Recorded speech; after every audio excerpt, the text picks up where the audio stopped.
It is literally 1:30 at night when I'm shooting this video because पूरे दिन construction चल रहा था and I couldn't do it.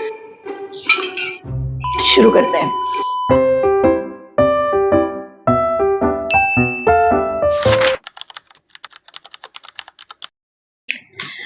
Okay तो पेपर तो देखिए नो डाउट बहुत टफ आया था, है ना.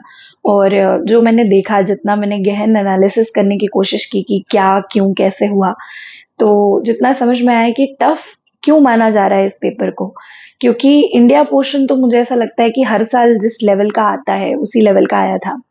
बट छत्तीसगढ़ पोर्शन जो है वो काफ़ी लेंदी और डेटा बेस्ड किया गया था. काफ़ी टफ पेपर बनाया गया था, क्योंकि देखिए सीजीपीएससी की जब हम बात करते हैं तो ज़्यादातर स्टूडेंट्स जो हैं वो छत्तीसगढ़ अपना पोर्शन स्ट्रॉन्ग करके जाते हैं. और यहाँ पे यही हुआ कि छत्तीसगढ़ पोर्शन जो है वो काफ़ी टफ और लेंदी आ गया था.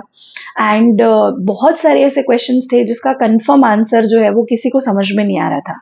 इनफैक्ट मॉडल आंसर आने तक भी कई क्वेश्चंस में बहुत कंफ्यूजन.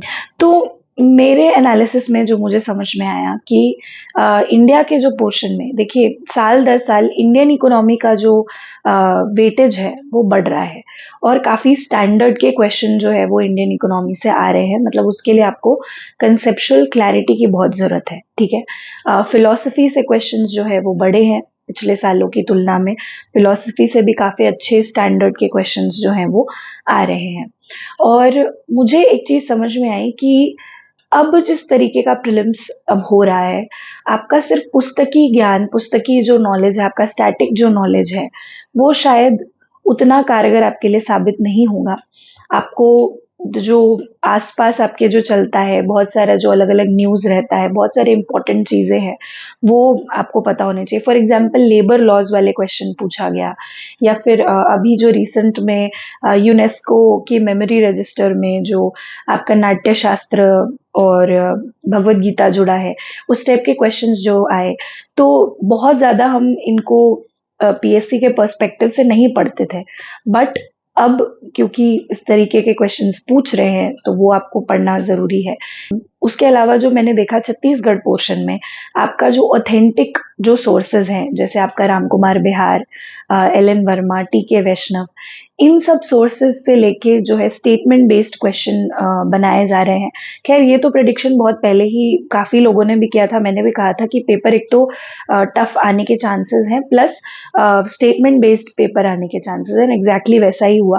आप देखेंगे ज्योग्राफी के एल.एन. वर्मा से सीधे सीधे साल वन वाला, पांडु वंश वाला, मराठा काल वाला, ये सारे क्वेश्चंस जो है उसमें से आए हैं.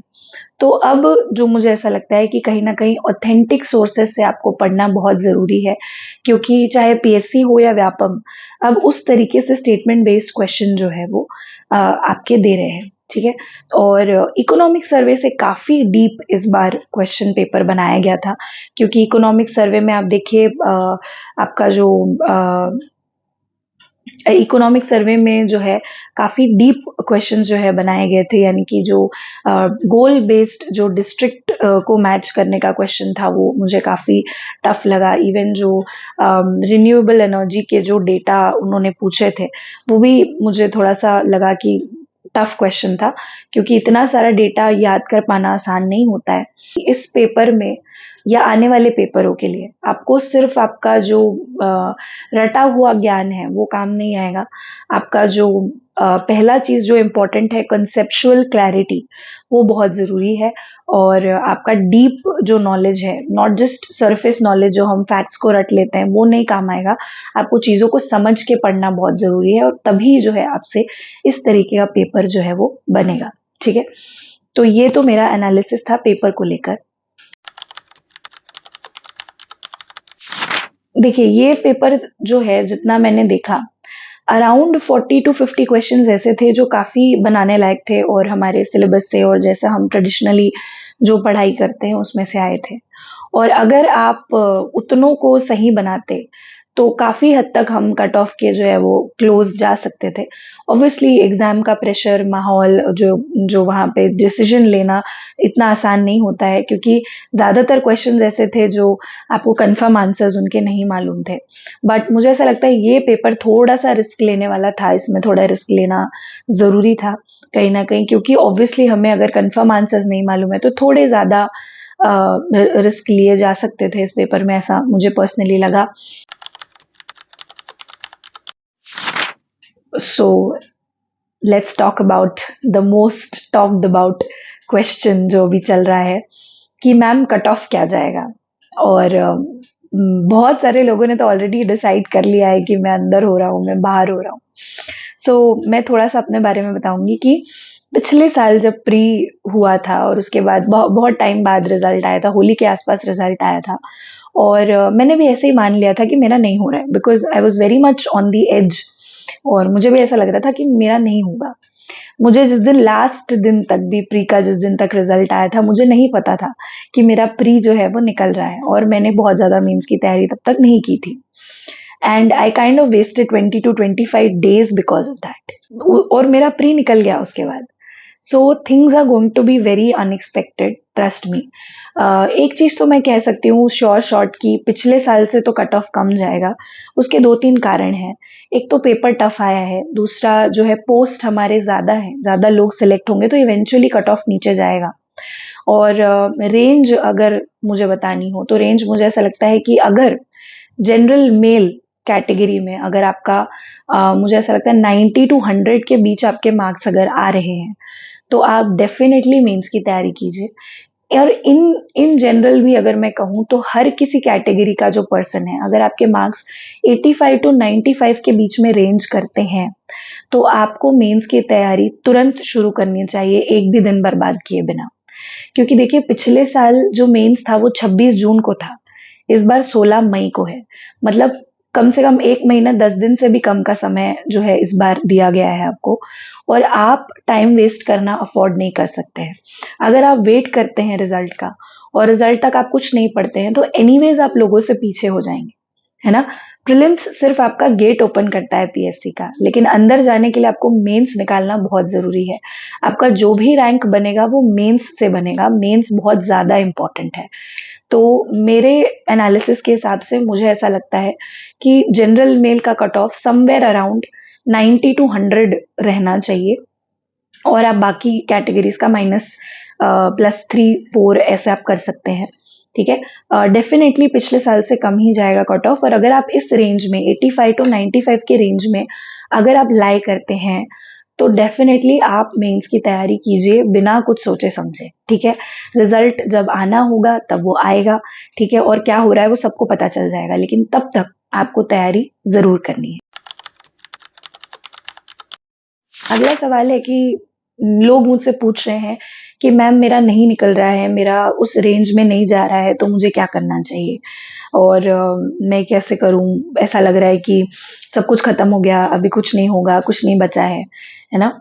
तो आप लोगों से मैं यही कहूंगी, देखिए एक तो अभी तक कुछ भी कंफर्म नहीं है कि आपका हो रहा है या नहीं हो रहा है, तो अभी से आप उम्मीद मत हारिए, ये पहला मेरा एडवाइस है आप लोगों के लिए, ठीक है।